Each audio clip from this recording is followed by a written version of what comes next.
Assalamualaikum warahmatullahi wabarakatuh. Pada kesempatan kali ini kita akan bahas kisah sang Ratu Sufi, yaitu Rabi'atul Al-Adawiyah yang balik bertanya kepada malaikat Munkar dan Nakir. Namun sebelum kita bahas lebih lanjut, jangan lupa untuk sukai video ini dan tekan tombol subscribe untuk mendapatkan video-video terbaru. Sang Ratu Cinta lahir dalam kemiskinan yang sangat. Tak ada kain untuk menyelimuti dirinya, tak ada minyak setetes pun untuk pemoles pusarnya, tak ada lampu untuk menerangi kelahirannya. Ia adalah putri keempat, maka disebutlah Rabi'ah. Sang ayah menekur sedih memikirkan hal ini. Mau pinjam ataupun minta, sudah menjadi pantangan bagi dirinya. Semuanya digantungkannya kepada Allah Subhanahu wa Ta'ala. Dalam kesedihan, ia bermimpi bertemu sang Nabi yang menghiburkan hatinya. Temuilah Gubernur Basrah dan katakan, setiap malam engkau kirimkan selawat 100 kali kepadaku, dan setiap malam Jumat 400 kali. Kemarin adalah malam Jumat, dan engkau lupa mengerjakannya. Sebagai penembus kelalaianmu itu, berikanlah kepada orang ini 400 dinar yang telah engkau peroleh dengan halal. Gubernur pun memberikan apa yang dikehendaki oleh Nabi, ditambah dengan 2000 dinar bagi sedekah orang miskin. Cukuplah sudah untuk kebutuhan keluarga Rabi'ah. Sampai keadaan berbicara lain, bencana kelaparan melanda Basrah.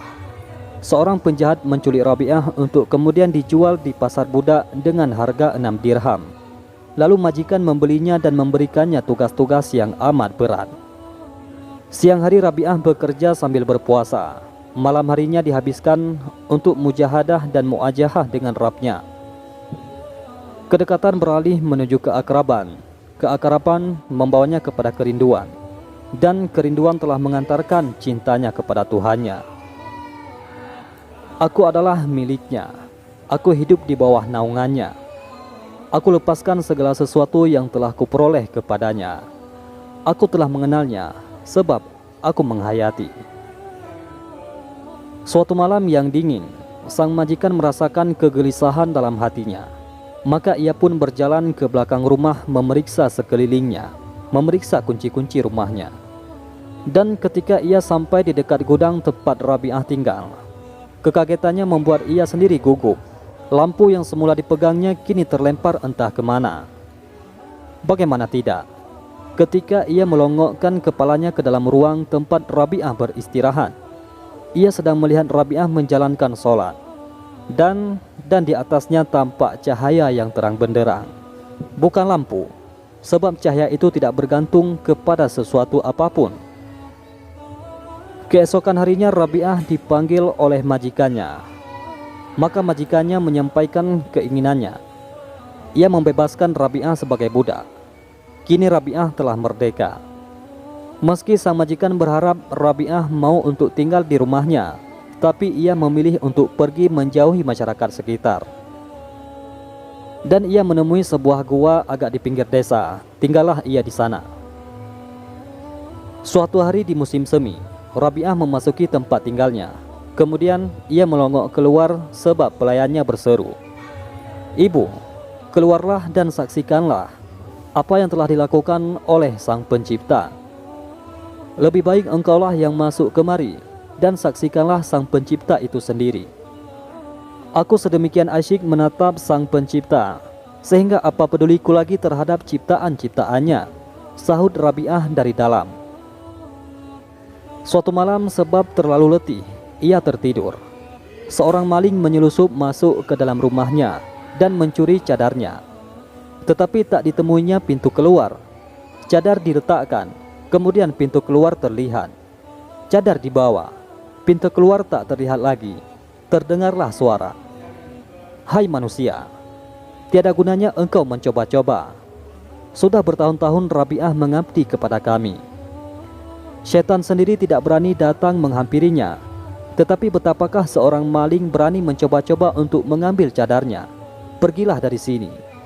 Jika seorang sahabat sedang tidur, maka sang sahabat bangun dan berjaga-jaga.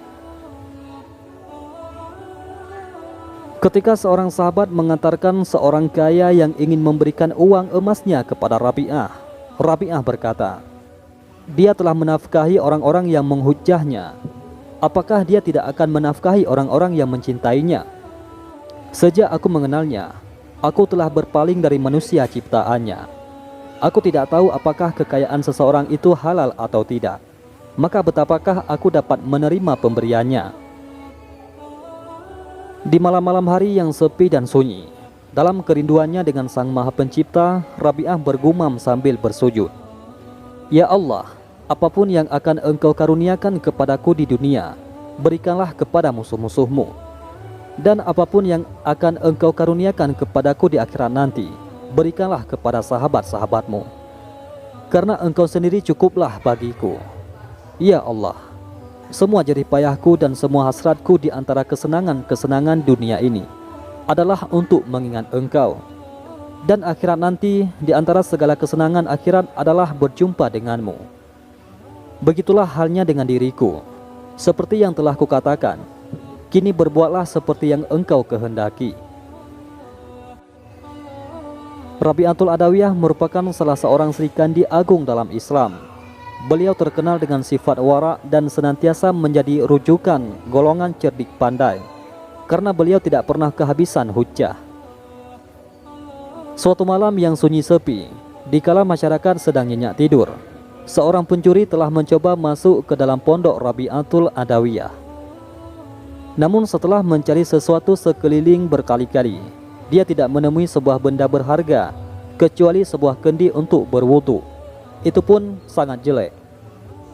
Lantas si pencuri tergesa-gesa untuk keluar dari pondok tersebut.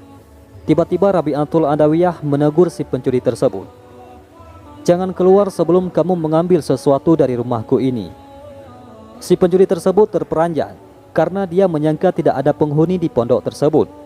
Dia juga merasa heran karena baru kali ini dia menemui tuan rumah yang begitu baik hati seperti Rabi'atul Adawiyah. Kebiasaannya tuan rumah pasti akan menjerit meminta tolong apabila ada pencuri memasuki rumahnya. Namun ini lain. Silahkan ambil sesuatu, kata Rabi'atul Adawiyah kepada pencuri tersebut. Tiada apa-apa yang boleh aku ambil dari rumahmu ini, kata si pencuri berterus terang. Ambillah itu, kata Rabi'atul Adawiyah sambil menunjuk kepada kendi yang jelek tadi. Ini hanyalah sebuah kendi jelek yang tidak berharga, jawab si pencuri. Ambil kendi itu dan bawa ke bilik air. Kemudian kamu ambil wudhu menggunakan kendi itu. Selepas itu sholatlah 2 rakaat. Dengan demikian, engkau telah mengambil sesuatu yang sangat berharga daripada pondok jelekku ini, balas Rabi'atul Adawiyah. Mendengar kata-kata itu, si pencuri tadi berasa gemetar. Hatinya yang selama ini keras menjadi lembut seperti terpukau dengan kata-kata Rabi'atul Adawiyah itu. Lantas si pencuri mengambil kendi jelek itu dan dibawa ke bilik air, lalu berwudu menggunakannya. Kemudian dia menunaikan sholat 2 rakaat. Ternyata dia merasakan suatu kemanisan dan kelezatan dalam jiwanya yang tak pernah dirasa sebelum ini. Rabi'atul Adawiyah lantas berdoa, Ya Allah, pencuri ini telah mencoba masuk ke rumahku. Akan tetapi dia tidak menemui sebuah benda berharga untuk dicuri. Kemudian aku suruh dia berdiri di hadapanmu. Oleh itu, janganlah engkau halangi dia daripada memperoleh nikmat dan rahmatmu. Pada suatu hari, sekumpulan golongan cerdik pandai telah datang ke rumah Rabi'atul Adawiyah. Tujuan mereka tidak lain dan tidak bukan adalah untuk menguji beliau dengan berbagai persoalan. Malah mereka telah mempersiapkan dengan satu persoalan yang sangat menarik. Mereka menaruh keyakinan yang tinggi, karena selama ini Rabi'atul Adawiyah tidak pernah kekurangan hujjah. Wahai Rabi'atul Adawiyah, semua bentuk kebajikan yang tinggi-tinggi telah dianugerahkan oleh Allah kepada kaum lelaki, namun tidak kepada kaum wanita. Ketua rombongan itu memulai bicara. Buktinya, balas Rabi'atul Adawiyah. Buktinya ialah mahkota kenabian dan rasul telah dianugerahkan kepada kaum lelaki. Malah mahkota kebangsawanan juga dikurniakan kepada kaum lelaki. Paling penting, tidak ada seorang wanita pun yang telah diangkat menjadi nabi atau rasul. Malah semuanya dari golongan lelaki, jawab mereka pula dengan yakin. Memang betul pendapat tuan-tuan sekalian. Akan tetapi harus diingat bahwa sejahat-jahat pangkat ada pada kaum lelaki juga. Siapa yang mengagung-agungkan diri sendiri? Siapa yang begitu berani mendakwakan dirinya sebagai Tuhan? Dan siapa pula yang berkata, "Bukankah aku ini Tuhanmu yang mulia?" Dengan tenang, Rabi'atul Adawiyah membalas hujah mereka sambil merujuk kepada Fir'aun dan Namrud. Kemudian Rabi'atul Adawiyah menambah lagi, anggapan dan ucapan seperti itu tidak pernah keluar dari mulut seorang wanita. Malah semuanya dilakukan oleh kaum lelaki. Mengenai wafat sang Ratu Sufi Rabi'atul Adawiyah ada dua pendapat. Pendapat pertama, yaitu pada tahun 135 Hijriah atau tahun 752 Masehi.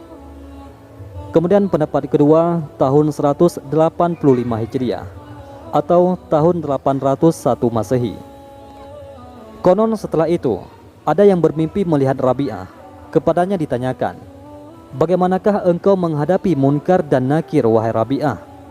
Rabi'ah menjawab, "Kedua malaikat itu datang kepadaku dan bertanya, 'Siapakah Tuhanmu?'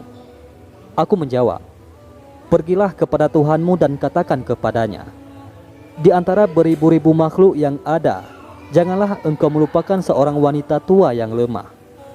Aku hanya memiliki engkau di dunia yang luas, tidak pernah lupa kepadamu.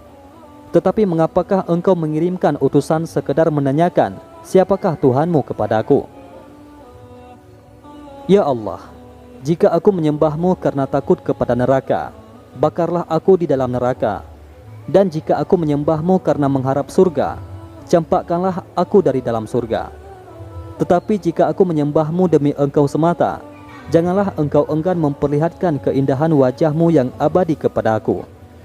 Itulah doa sang Ratu Sufi Rabi'atul Adawiyah kepada Allah Subhanahu wa Ta'ala. Itulah kisah sang Ratu Sufi yang balik bertanya kepada sang malaikat. Wallahu a'lam bisawab. Mudah-mudahan bermanfaat. Assalamualaikum warahmatullahi wabarakatuh.